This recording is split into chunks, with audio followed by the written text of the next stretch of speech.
大家好，我是小玄子。就今年来说，比起派，你目前更应该先关注自己的资产。在4月10号发布的第99集时，当时黄金价格还在3100左右，目前已来到$3400，涨幅约为10%。小玄子已经分享给大家，今年要如何保住你的资产。若你现在才看到小玄子的影片，记得先去看完第99集的内容，不然这集有可能会不知道小玄子在说什么。这段时间有网友来信，希望多分享今年的资产布局策略。首先按照99集教大家布局的内容为基础，以下给大家参考。小玄子个人是推荐4大种类：金加银加加密货币加现金，这个比例为黄金5，白银2，加密货币1，现金2。来解释一下，为何小玄子会这样布局。其实很多人认为川普上任后乱搞一通，但在小玄子看来，他是真心在解决美国目前的债务问题。美国目前欠下超过36万亿的国债，若还是按照一望无限 QE 下去，最后必定是连利息都付不出来。从上任以来，他也删减了许多政府部门减少开销，还有近期的关税风暴，无疑都在透露一个讯息，就是美国它要破产了。由于大部分国家都持有美债，如果事情发生，一定会大大的影响全球金融。这个时候，唯一能够保本的资产就是贵金属。川普之前有发言说，有黄金的是老大，所以有很大几率，未来就算没有回归早期的金本位，黄金也会被当作基底，来重塑未来新的金融架构。还有以往当全球风险升高，钱第一时间一定是跑到黄金。黄金是千年不败的硬通货，不管是战争、经济危机还是金融系统崩溃，它永远都能保持抗通膨。而且你也看到了，今年光短短1-2个月就涨了超过10%，速度之快。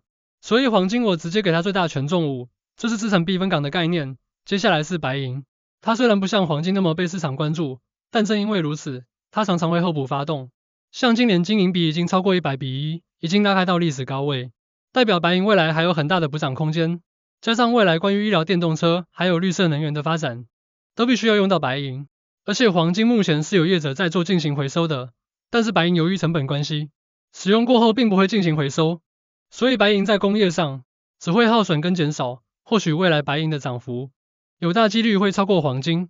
所以小玄子将白银列为是攻击型的避险工具，小玄子给它乘数占比是30%，近期买入还能锁定未来的爆发力。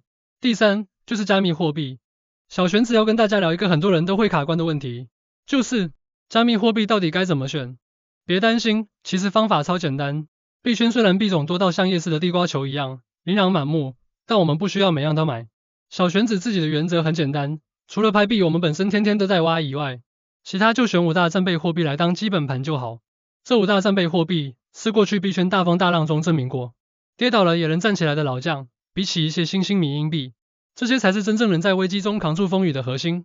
不过话说回来，你可能又会问，小玄子，如果真的遇到金融海啸，加密货币肯定也一起跌，那我是不是等到海啸发生，跌到底时再来进场就好了吗？你这个想法我懂，理论上听起来也很聪明，但现实世界可不是考试，写选择题这么单纯。当真正的金融危机爆发时，你很可能根本没机会买，到时候可能会出现什么状况呢？1. 交易所直接锁单，提现卡住。2. 全球恐慌，平台挤兑，甚至有倒闭风险。3. 法规紧急上路，直接冻结交易。简单说，当大家一起想捡便宜时，很有可能市场根本不开门让你捡。所以真正聪明的做法是在风平浪静时，就提前把战备货币准备好，放进冷钱包保存，确保即便市场真的失控，你手上也握有真正的资产。小玄子一直说，风险不是发生时才准备，而是提前就该预备好。就像防灾粮食、保险一样，加密货币中的战备资产也要在局势还 OK 时就先卡位。这样不管遇到什么黑天鹅，至少你不会两手空空，只能在旁边干瞪眼。若担心的话，就少量进场。若你还没有交易所账户下方有小玄子 B Guide 的专属邀请码连结，享20%的交易费减免，还有之前注册跟出入金的教学影片，有需要的人记得前去观看。好，最后小玄子要聊的就是很多人最容易忽略的资产保命符现金。你可能会说，现金又不能涨，还会被通膨吃掉，放着不是很亏吗？你这样想就错了。平常看不起现金，但当市场反转、风暴来袭时，它可是你最有用的救命绳索。你想一下，万一哪天市场真的突然暴跌，黄金高位回档，白银跟加密货币也跟住跳水，这时候你手上如果没有现金怎么办？只能干瞪眼，看别人在抄底捡便宜。但如果你有现金，你就可以淡定出手，反向布局，这就是现金的威力。而且最近一个例子，小玄子一定要拿出来讲一下，川普近期的关税动作，全球金融市场跟住震荡，导致美元走弱，其他货币升值。像台币，前阵子从33块，结果最近又升到29块，这代表什么？没错，之前在台币33块时买黄金的朋友，虽然黄金价格上涨了，但光是汇差，获利就被吃掉一大截。这也就是为什么现金非常重要。当市场剧烈波动时，现金不但能避开汇差风险，还能让你保有随时进出市场的机动力。所以小玄子才会在资产配置里坚持给现金2成的比例，因为它就是那个能让你在风暴来临时，别人恐慌卖，你淡定接，别人动不了，你行动自如的超级底牌。记住一句话，市场上会赚钱的人很多，但真正能活过风暴的，只有准备好现金的那一批人。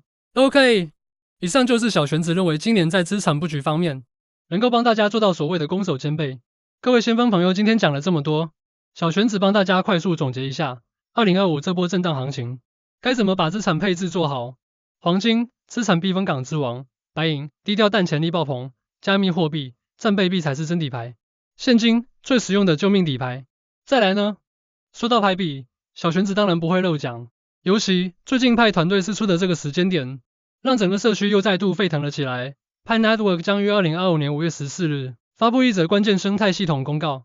这消息一出，有朋友问我，小玄子，是不是要全面开放主网啦？币价会不会暴冲？先别急，小玄子要先给你打个预防针，保持乐观，但不要预期过高。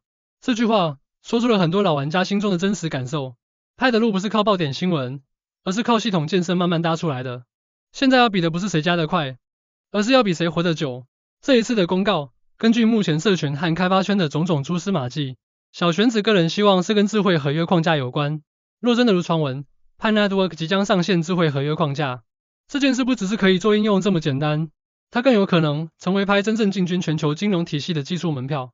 为什么这样说？先来帮大家补一点料。目前全球越来越多国家已经开始采用 ISO 20022这个金融通讯标准，不管是欧洲的 SWIFT 还是未来数位货币 CBDC 传输，都要符合这一套机器读得懂、银行系统用得上的语言。而像恒星 Stellar 这类主打跨境支付与传统金融相融的区块链平台，本身就已经在技术上与 ISO 20022相融，因此才会有越来越多机构把它当成支付基础设施来对接。那派呢？虽然目前官方还没明说会不会走这个方向，但如果派的智慧合约能设计得够开放，相容性够高，未来就有可能做到像 Stellar 一样，与主流金融体系无缝衔接。特别是如果派 SDK 资源跟外部链对接，或逐步开放跨链协定，那么未来用派做支付、清算，甚至跟 CBDC 对话不是梦。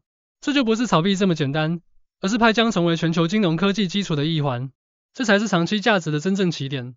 如果派支援 Solidity 或推出自己的 SDK， 意味着派上会有更多功能型应用诞生。像是 DeFi、游戏、NFT 全都可能本地生成，不靠外链。听到这里，你可能会说，小玄子，那这次是不是就等于派币要爆冲了？再说一次，不是所有的发展都会立刻反映在币价上，但这却是对于坚持生态先于价格的派专案来说，一个关键性的开闸点。这6年来，派团队没有急速上市，而是选择一步一脚印的去做。所以各位先锋，5月14日这天，你也许不会看到烟火满天，币价暴涨。但你可能会看到一扇真正通往价值的门正在慢慢打开。这场马拉松还没跑完，但如果你还在场上，你就是值得敬佩的跑者。各社区，请继续点燃你的信仰之火，因为真正能兑现价值的，不是短线炒作的热度，而是背后的结构与执行力。小玄子会继续陪大家追踪币圈跟传统金融的状况，每一步也会持续用理性跟热情，帮大家分析这条通往去中心化未来的道路。记得订阅加按赞加开启小铃铛，让小玄子帮你掌握关键布局时机。我是小玄子，朋友们，我们下集见。